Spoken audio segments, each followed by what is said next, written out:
Albert Einstein once said, everybody's a genius, but if you judge a fish by its ability to climb a tree, it will live its whole life believing that it is stupid.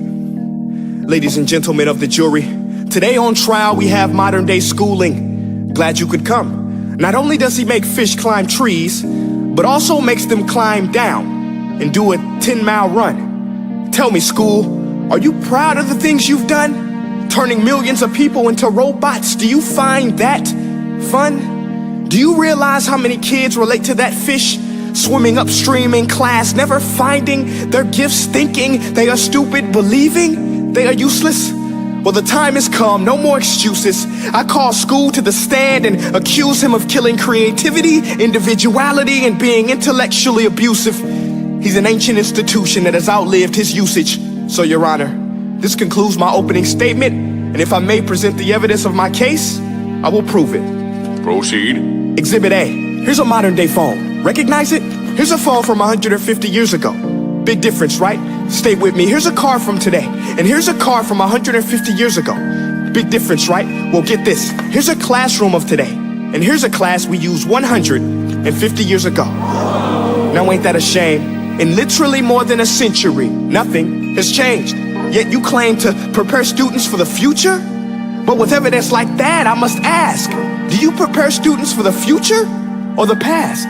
I did a background check on you and let the record show that you were made to train people to work in factories, which explains why you put students in straight rows, nice and neat, tell them sit still, raise your hand if you want to speak, give them a short break to eat, and for 8 hours a day, tell them what to think. Oh, and make them compete to get an A. A letter which determines product quality, hence grade A of meat.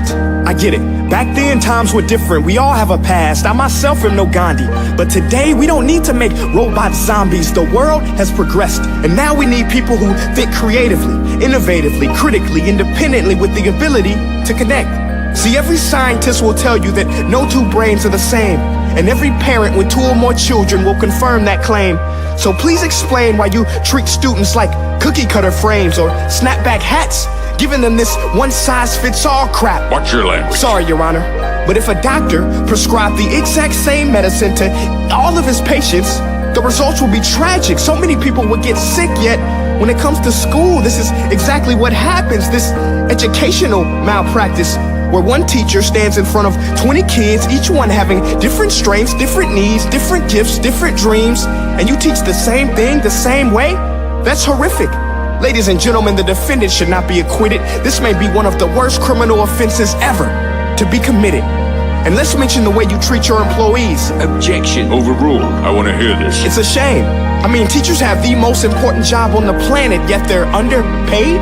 No wonder so many students are short-changed. Let's be honest, teachers should earn just as much as doctors, because a doctor can do heart surgery and save the life of a kid, but a great teacher can reach the heart of that kid and allow him to truly live. See, teachers are heroes that often get blamed, but they're not the problem. They work in a system without many options or rights. Curriculums are created by policymakers, most of which have never taught a day in their life. Just obsessed with standardized tests. They think bubbling in a multiple choice question will determine success. That's outlandish. In fact, these tests are too cruel to be used and should be abandoned, but don't take my word for it. Take Frederick J. Kelly, the man who invented standardized testing, who said, and I quote, "These tests are too cruel to be used and should be abandoned." Ladies and gentlemen of the jury, if we continue down this road, the results will be lethal. I don't have much faith in school, but I do have faith in people.